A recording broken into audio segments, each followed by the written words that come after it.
We'll bring in Republican Congressman from South Carolina, Jeff Duncan, to join us live. Now, Congressman, good to see you, and thank you for taking the time. It's great to see you, too, and I'm glad you were at Olive Palms. I wish I was at Olive Palms and not in Washington right now, but anyway, I know. glad to be on with you today. I know. Look, it's beautiful down in the Palmetto State. It's always great to be on the coast. You clearly see many people enjoying it right now. I was there last week, man. It is hot, so pack on the sunscreen if you're watching us from South Carolina. Maybe you're heading out the door.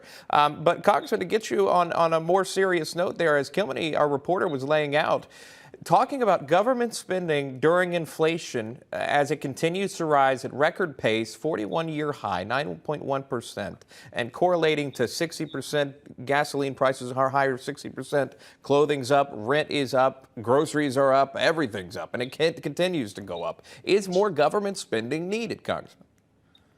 No, I've been here for 12 years, and government spending has not slowed down, both Republicans and Democrats, but there is a focus within Republicans right now to really put a check on spending. We've got a bill that we're working on that would add some mandatory spending programs. Hopefully we can defeat that.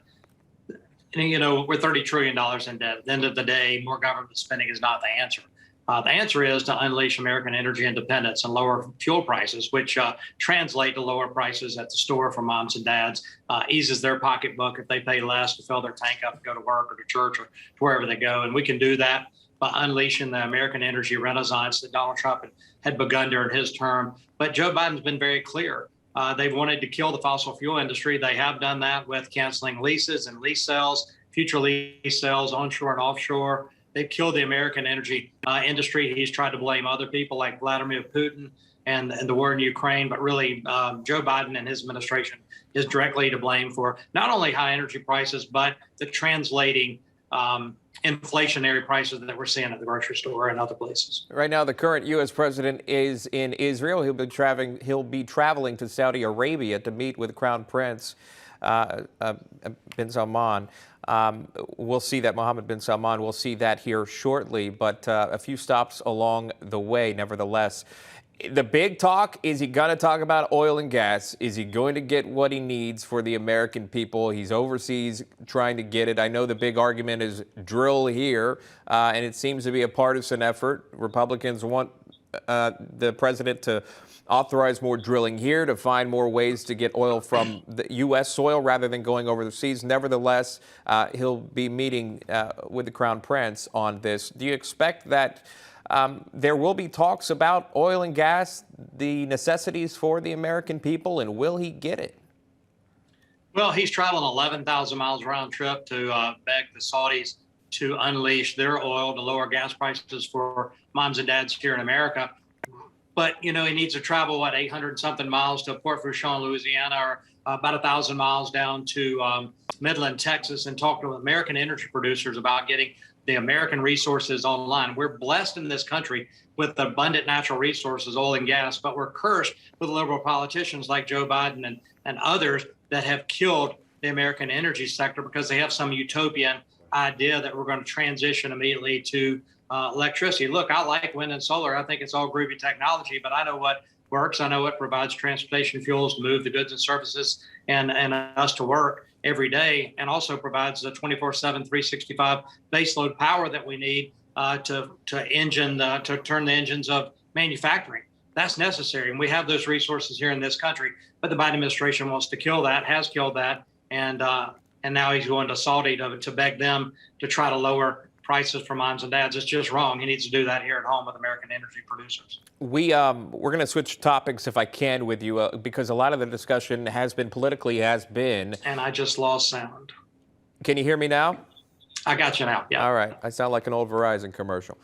Before we go, I want to get your take on this. One of the political sticking points has been inflation, the economy, but also abortion with overturning Roe, as we know. We heard from Senator Elizabeth Warren the other day. She was making the case that the federal government needs to shut down crisis pregnancy centers that provide support and resources other than abortions to pregnant women. Listen to this moment here. In Massachusetts right now, those crisis pregnancy centers that are there to fool people who are looking for pregnancy termination help outnumber true abortion clinics by 3 to 1. We need to shut them down here in Massachusetts, and we need to shut them down all around the country. So she's talking about shutting down pregnancy crisis centers, but a Twitter user actually posted this picture inside a crisis pregnancy center. And the photo appears to show crates of clothing for newborn children.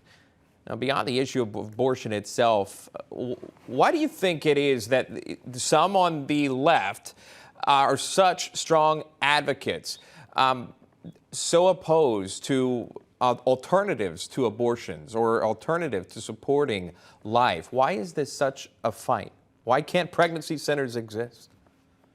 Well, the Democrats are not pro-choice. They're pro-abortion. They're for killing babies. Crisis pregnancy centers, and I visited with them across South Carolina, provide great services, especially for young mothers who are wondering how they're going to handle the pregnancy, how they're going to provide for that child. And they teach them about the pregnancy. They teach them about raising the child. They actually help them with formula and baby clothes and diapers and other things that they might need after the child's born. A lot of times you see a woman go in there, she learns that that is a living baby inside of her body, and she decides to have that child, and lives are saved that way. I'm glad that crisis pregnancy centers outnumber abortion centers in Massachusetts and everywhere else, 3 to 1, 5 to 1, 2 to 1, whatever. I'm glad there are more crisis pregnancy centers. It's something we should be supporting and advocating to keep versus advocating, as Senator Warren did, killing babies.